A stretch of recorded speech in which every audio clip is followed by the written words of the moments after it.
So ito guys, pag-usapan po natin yung interview ni Alden Richards dito kay Tony Gonzaga.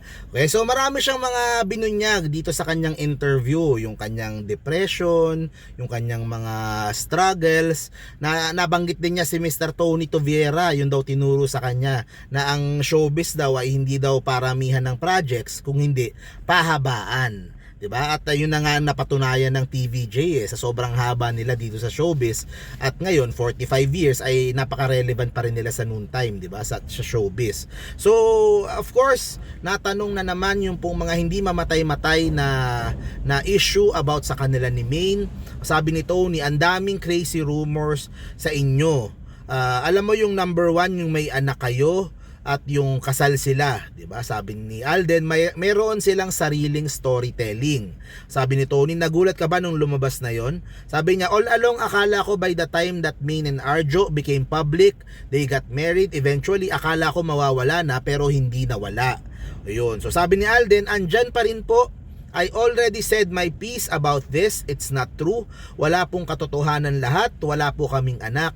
We never got married, but right now I'm at the point na masaya sila doon Tatanggalin ko pa ba? Irarab ko pa ba sa mga buhay nila na wala nga, wag kayong makulit? I'm not that kind of person. I always support the happiness of people. Okay? At sa kanya lang interview, at doon sa portion na yon, pinakita yung pong isang tweet ni Mila. Okay? Si Mila ay yung isa sa mga talaga sa Twitter na pinaka nagpo-post about doon sa pamilya daw ni Alden at ni Maine. Talagang isa sa mga pinakamakulit. At kahit na sinabi na yun ni Alden doon sa interview, ay ayaw pa ring sumuko nito pong si Miss Mila. Okay? Ito yung kanyang mga post kanina. I will be coming out with resibo why Aldab Nation believes that Alden and Maine are a real married couple at may mga anak. Okay, so ipipilit nila na yun. Ito, may mga post pa sila. Best, apparently they do not know the meaning of the word honesty. Okay, tas nire-retweet niya yung post ng mga kasama niya dito sa Aldab Nation. Yun daw, nagbibigay sila ng regalo kay Alden para sa mga bata, tapos tinatanggap. So ang daming mga parang naging conspiracy theory na nga Ganun nga yung nangyayari dito sa Aldab Nation. Nagsalita na si Alden, ayaw pa ring maniwala.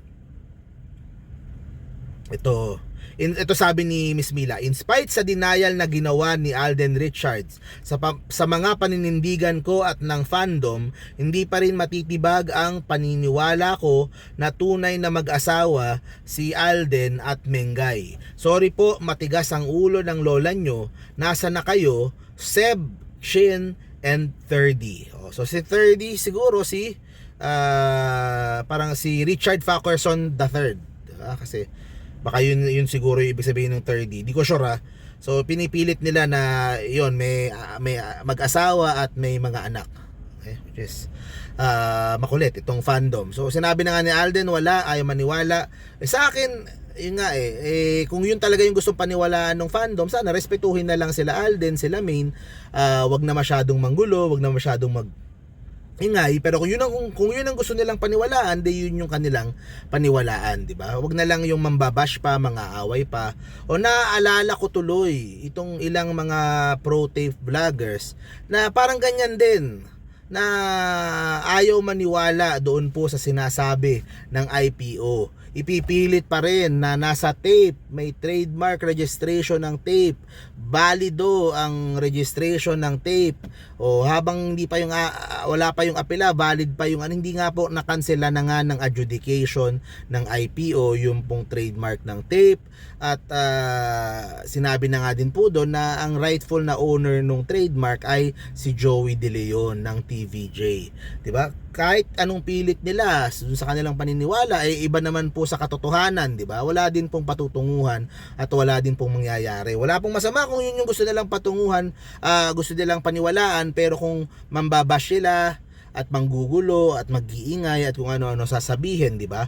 So wala po silang masyadong pinagkaiba doon po sa mga diehard na Aldab Nation na ayaw pa ring tumigil dito po sa kanilang sinasabi na tungkol po kay Alden at Maine. Okay? So talagang ganun ka grabe yung phenomenon noon nung kay Aldab 2015, 2016, na ganun po kalakas yung impact sa ibang tao po na hanggang ngayon po ay hindi pa rin makaget over, at yun pa rin yung kanilang fandom, at yun pa rin yung kanilang kumbaga to the point of obsession na din po yung nangyayari.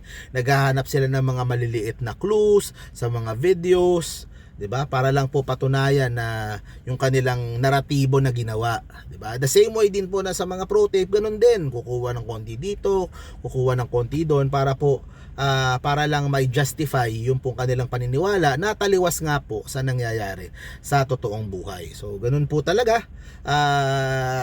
Kanya-kanya tayo ng paniniwala. Basta sana mas may respeto sa isa't isa. Dito kay Miss Mila, syempre, kung talaga naniniwala siya na may mga anak si Min at si Alden, hindi ba dapat nirerespeto yung mga bata?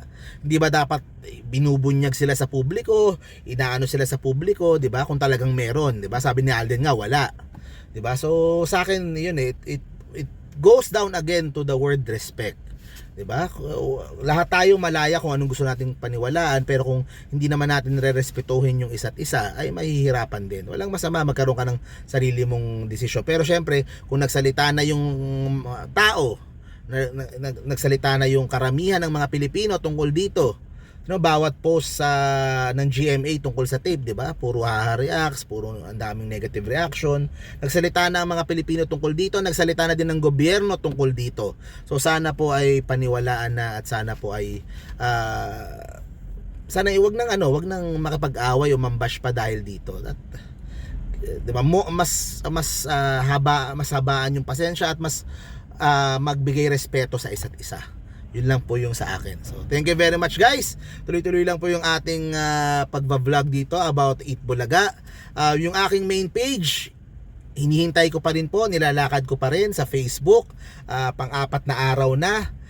Ang nangyari kahapon, si Banat Bay tsaka si Sa, so 4 na kaming vloggers ang nawawalan ng Facebook page. Sila pong 3 ay politika, magkakasama sa politika. Doon nga ako nagtataka, ba't ako nadamay? Taliwas naman yung politika ko, magkaiba yung politika ko sa kanila eh. So ewan ko kung nadamay ba ako doon o talagang glitch lang. Pero anyway, tuloy-tuloy pa rin po yung coverage po natin guys. Bye bye mga Dabarkads.